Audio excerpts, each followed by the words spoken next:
Have you ever done a phagocytosis experiment, run it on your flow cytometer and gotten some really nice results, but you're still unsure of where exactly the signal comes from? Is it actually from your prey or from somewhere else like artifacts or autofluorescence? You can of course get around this by using microscopy, but the analysis process is just a nightmare, and to get reasonable statistics you would have to spend days. Here I have a sample consisting of THP1 cells that have been given fluorescent beads opsonized with an antibody. We can see the THP1 cells have a cell mask here in orange. We have a blue nuclei, and then we have the beads in green here. Here we can see an overview of the entire sample. The cells are evenly spread out. We have some that are completely negative for the beads, while others are really positive.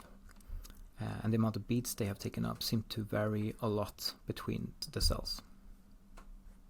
In this specific sample, I'm interested to see how the area affects the amount of beads the cells have taken up. But if we look around this sample a bit, we can see that we have some cells that are cut off. And we have some cells that may be a bit out of focus and some that are really big as well. So to get rid of these, I'm going to make a scatter plot where I use the area of the cells I found versus the mean Dopy intensity of them. So in this 2D scatter plot we have these dots here that represent a single cell, each of them. We see we get a cluster of cells over here.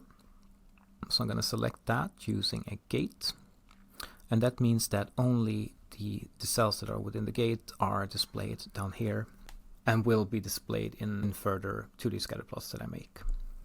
So this looks a bit better. Here I seem to have only cells that are of interest. We can see that some of them have this green haze, and that means that they are negative, as the green is normalized to the brightest pixel in the image.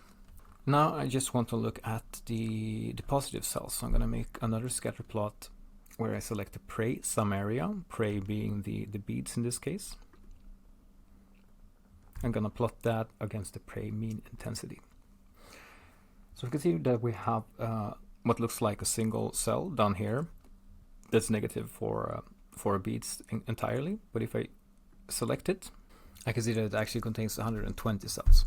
So this would then be my negative population in the sample. And from the images here, we can see that it looks like it actually is negative.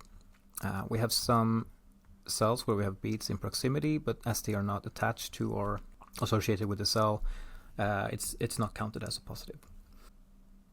So if this is my negative population, this will be the positive one, and I can immediately see that I have 82% positive cells here. So now, as I said before, what I'm interested in is to see if the population that have taken up just a few beads differ in size from the ones that have taken up more. So I'm going to select the cells with a very low prey sum area. And from the images here, we can see that they seem to contain one bead up to perhaps a maximum of maybe 10 beads or something like that. So this I will then define as my low uptake population.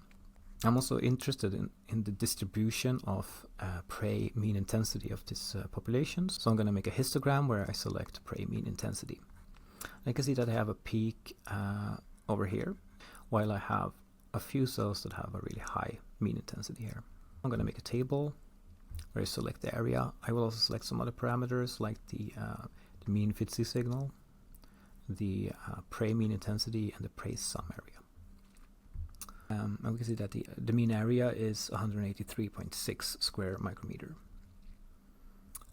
If I then instead select the high uptake population, which will be this one here, I can see that the area increases to 199.7 square micrometers. So we can see here that the bigger cells have taken up more beads compared to the smaller ones, which probably makes a lot of sense.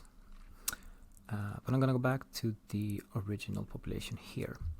So now I also want to look at the phagocytosis as a specific values. So I'm going to press here, and then I get this table.